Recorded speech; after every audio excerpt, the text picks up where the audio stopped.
I think that says it all right there. This is the issue of Entertainment Weekly that I subscribed to, came out a couple weeks ago, and they have a big long tribute to Philip Seymour Hoffman. So it's my job, of course, to talk a little bit about one of his films, because he is, of course, our tribute theme week. I'm getting a little tired of really terrific actors dying. It seems like we've done several of these tribute weeks recently. Just in the second half of last year, it was James Gandolfini and Paul Walker and Peter O'Toole, and now this guy. This article leads off with this phrase, "This one hurts," and it does, really. Philip Seymour Hoffman, the first film I saw him in was Scent of a Woman.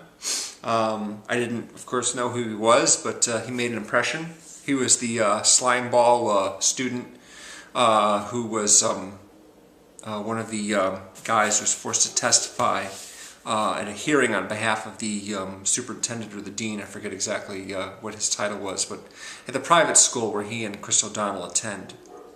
And in the end of the movie, Al Pacino is on Chris O'Donnell's side, so he is telling everyone how it's a travesty that these kids be made to inform on people and to save their own hides. That's not an example of courage and leadership, which is what the school tends to, insist that it's all about. Anyway,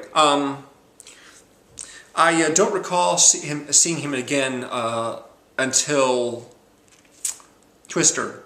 But he actually did appear in The Getaway with Alec Baldwin and Kim Basinger. He and Michael Madsen were the other members of the team that robs the racetrack. His role is pretty small in it. Yeah, there he was again. And of course, after he'd done Twister, he began popping up in Paul Thomas Anderson movies. And of course, the film that I want to talk about in that regard is The Master, which was the most recent one. Came out about a year and a half ago, fall of 2012. Of the 6 films that PTA has directed up to this point, he's got a 7th movie on deck, but it isn't completed yet. Phil Hoffman was in 5 of them. He had a small role in Hard 8 as a guy at the craps table in casino where the main character, Phil Baker Hall, was playing and was sort of taunting him into putting down bigger bets. Just one scene, but memorable. And in Boogie Nights, of course, he played Scotty J, who's a member of the crew, Burt Reynolds' crew, making the adult movies, along with Mark Wahlberg's Dirk Diggler and John C. Reilly and Heather Graham, Julianne Moore. He also had scenes with Julianne Moore in PTA's 1999 film Magnolia.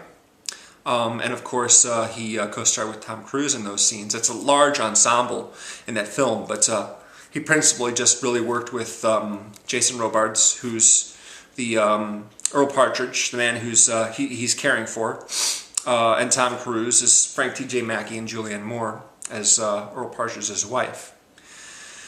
And then PTA's next film was Punch Drunk Love with Adam Sandler, and I didn't really like that movie at first, but I enjoy it more now. Phil Hoffman played the guy who is running the sex line that Adam Sandler calls naively, expecting not such a big deal, and then they start extorting him for more money, and so he actually goes to the mattress store that the phone line's based out of to confront Hoffman directly. Some good scenes there. He has a very memorable scene in which he yells at Adam Sandler on the phone. I was talking about this with Dr. Haslin and Miss Poppy90. We did a live chat a few nights ago. And we're talking about how, I was talking about actually how he seemed really subdued most of the time, except when he's really angry. He can yell just about as well as any of them. Yeah, for the most part, he kind of underplays, speaks low, speaks quietly. EJ reviewed Charlie Wilson's War on Saturday, and his review encouraged me to check out the movie again, so I rented it again and watched it. Yeah, he's fun in that movie. I especially like the scene in which he first meets Tom Hanks, gives him a bottle of Talisker, and then, well, as Tom Hanks repeatedly has to shoo him out of his office because he needs to talk with his multiple gorgeous secretaries about this scandal that's brewing, Phil Hoffman comes back and gives him some unsolicited advice. He's like, "Were you listening at the door?" He's like, "No, I bugged the bottle." And the screenplay for that movie was by Aaron Sorkin, who also wrote A Few Good Men and The Social Network, and you know, has a couple of TV shows under his belt as well. He's very good with that that dialogue there. Of course, he was not in There Will Be Blood, which is my favorite PTA movie, but The Master is one that I do admire. Another movie that I didn't really like so much when I first saw it.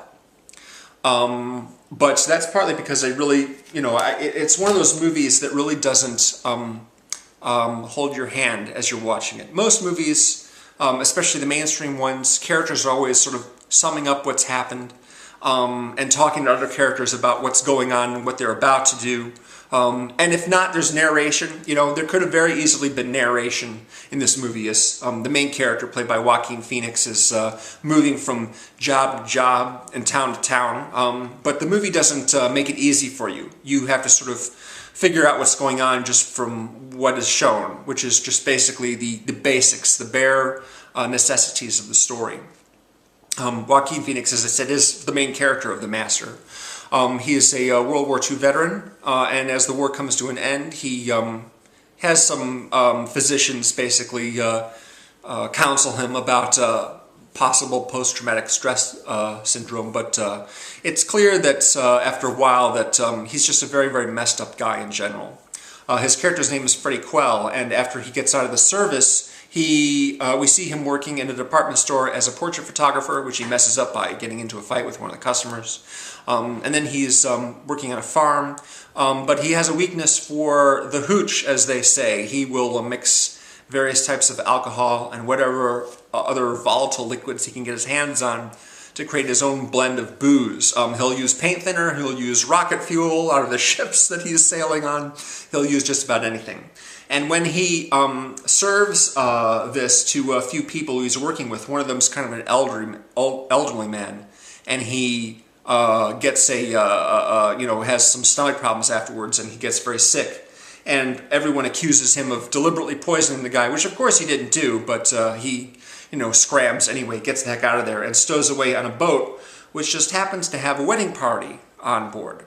And the girl who's getting married, her father is played by Philip Seymour Hoffman.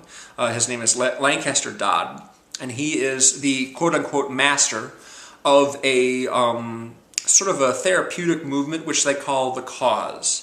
Now, when I read about this movie at first, they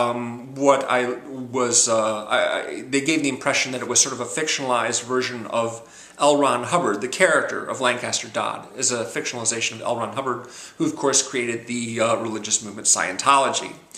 Very controversial movement that is based in California and counts Will Smith and Tom Cruise and a lot of other well-known actors among its chief supporters. Scientology, as I understand it, as I've read, involves the belief that millions, if not billions of years ago, an intergalactic warlord named Xenu killed a whole bunch of beings, and their spirits became what are known as engrams that would attach themselves to human beings. And in order for human beings to reach their full potential, they have to rid themselves of their engrams by going through a therapeutic process called auditing. Now, what happens in The Master isn't exactly the same as that, but it's similar. It's similar, and this is very clearly, if it's at all inspired by Scientology, which I think it is, they take some liberties and make changes to it and just make it more about regression into past lives, really, than anything.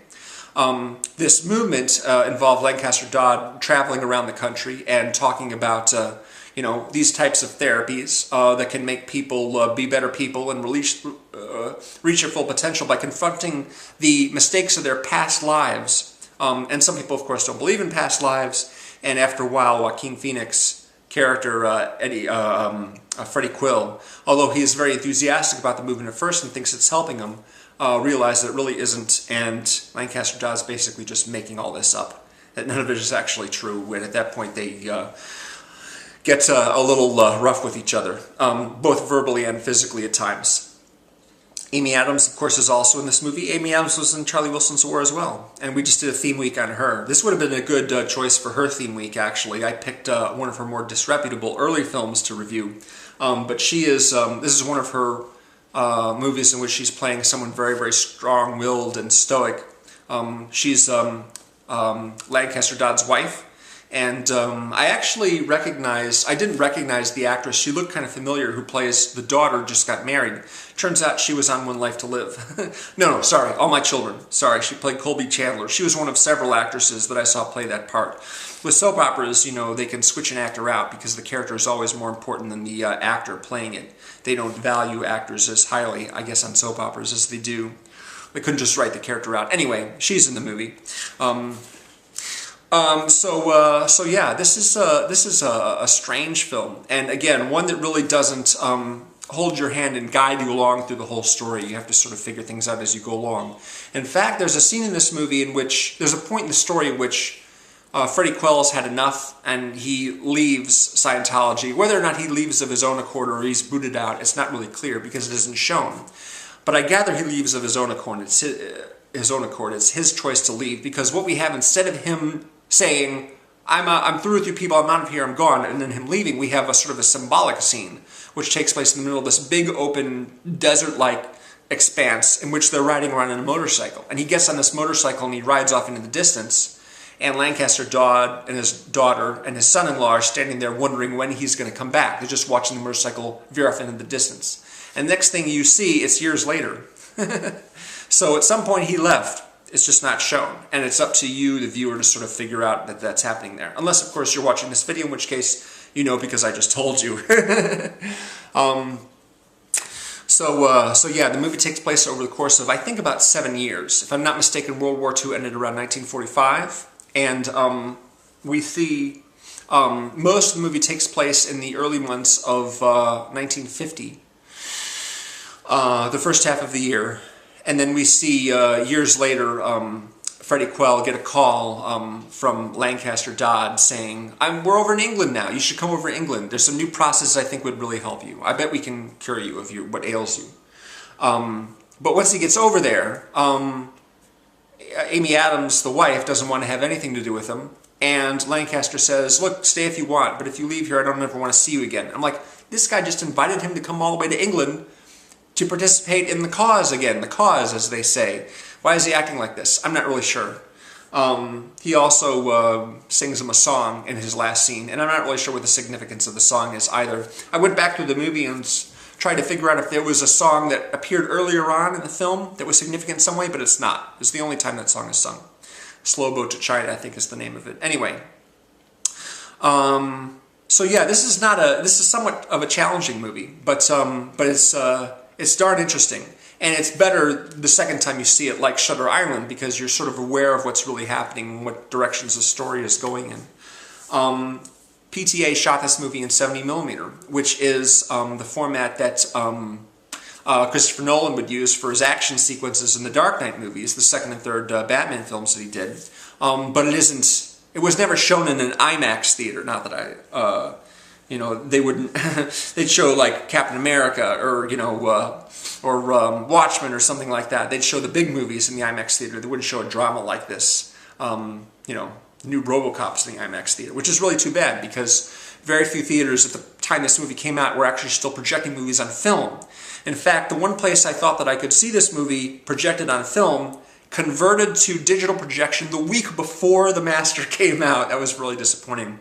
I did get the chance to see it in 70mm at a different theater, but due to some technical gaffes, either the top or the bottom of the frame was out of focus at any point during the movie. It just couldn't get that working right. So that was kind of disappointing. But overall, a really interesting movie. Kind of difficult. Phil Hoffman, he's terrific in the movie. He's very, very likable, but he can be scary at times when things don't go his way, when they're questioning what he's talking about and he gets upset. that rage boils over. And I've read that some people write that Lancaster's fascination with Freddie Quell is that he's sort of his polar opposite. Freddie Quell is an extremely impulsive guy. He's got a short temper. He walks very strangely. You know, he's prone to like beating someone up at a moment, even when things are going well for him. There's a scene late in the picture where he's accepted by everyone in the cause, and he's greeting them and being very friendly and smiling, and then he listens to Lancaster's speech, but then afterwards he's pacing around the floor, this way and that, not sure what to do. You see sort of the turmoil building up inside him. He doesn't know how to be regular. He's like trying to pretend to be regular, but in the end he just like wants to lash out at things. He's got this temper, he doesn't know where it comes from, he just likes hitting things and drinking and getting with girls and stuff like that. It's a really, really good performance by Joaquin Phoenix. Really impressed by him. And by Phil Hoffman as well. All the acting's really good in this. There's a scene where Freddie is sitting in a woman's home, and there's a huge gathering of people there, men and women. And Lancaster is entertaining everyone by singing a song. And at some point, Freddie just starts fantasizing that every single woman in the room is naked. And so obviously, for that scene, they had to shoot the scene with Phil Hoffman singing the song while all the women are completely naked.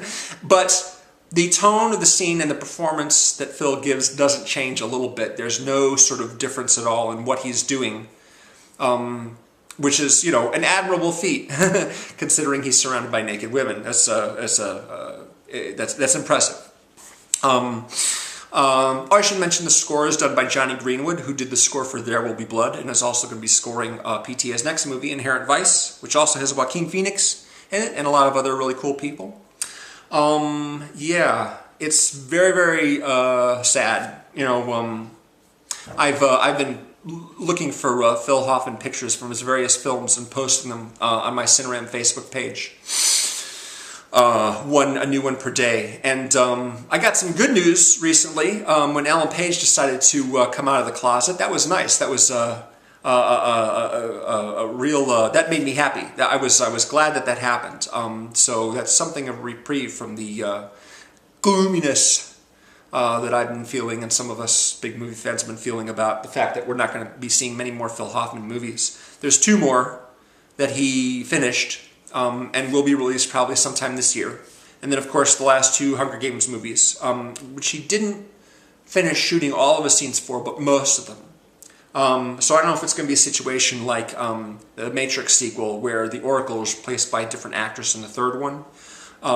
But I gather they'll figure out a way to, you know, write around the fact that they won't be shooting any more scenes with him. They'll just maybe talk about him off camera or whatever. From what I understand, most of his footage is already filmed, so should be okay. We get to see a little bit more of Phil Hoffman, but it's really unfortunate because this guy had potentially decades of great performances left in him. But apparently he was unhappy about having been separated from his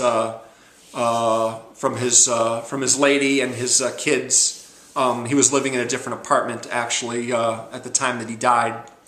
As I understand it, he went on some prescription meds that triggered a relapse.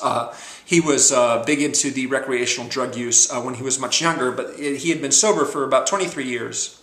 And then he relapsed, and so he started doing heroin again, and that's how he died.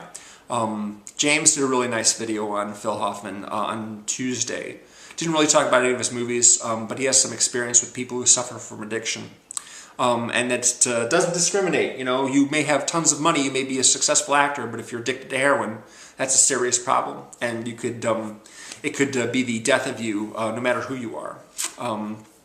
Also, Ray did a review of Before the Devil Knows You're Dead, which is a movie that Phil did with Sidney Lumet and Ethan Hawke, who I read was a longtime friend of Phil Hoffman. They knew each other from before Scent of a Woman, actually, and only just with that movie got the chance to work together on a film.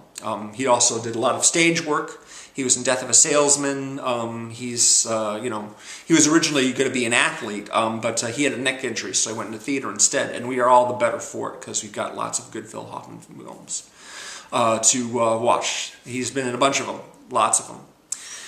There's my kind of sort of review of The Master. Definitely worth checking out, definitely. It may be a bit challenging than what you're usually used to, but it's worth it. It's worth it to give it a look. There's so many good ones aside from that to choose from, you know. Yeah, you would you rent a Phil Hoffman movie, you'll rarely go wrong. I haven't seen Pirate Radio, actually. That's the one which he plays the DJ who's operating a boat just off of the coast of England, so he's not subject to their anti-rock and roll laws or something like that, ordinances. I don't know. Haven't seen that one, but I'll have to check that out someday. Thanks again, EJ, for recommending Charlie Wilson's War. I enjoyed it, seeing it again. Oh, one of the secretaries in that movie is played by Shiri Appleby. She's ultra cute. And Rachel Nichols. I didn't realize who she was when I first saw it, but Shiri Appleby I remember from Roswell. Later, guys, our new theme, which will start tomorrow, is a requested theme. One of our viewers asked us to do movies about best buddies, which will be a considerably lighter theme than the one we have this week, so I hope you all tune in for that. Thanks very much for watching. Please subscribe to our channel if you haven't already. Hopefully we'll be doing more of the live chats in the future. I know I've enjoyed them. I'm looking forward to them again. Check out our Facebook page. Leave us comments. Suggest more themes if you like. We've got plenty on deck, but we'll of course make room for new ones if someone has something that they would like us to talk about. Take it easy. Bye.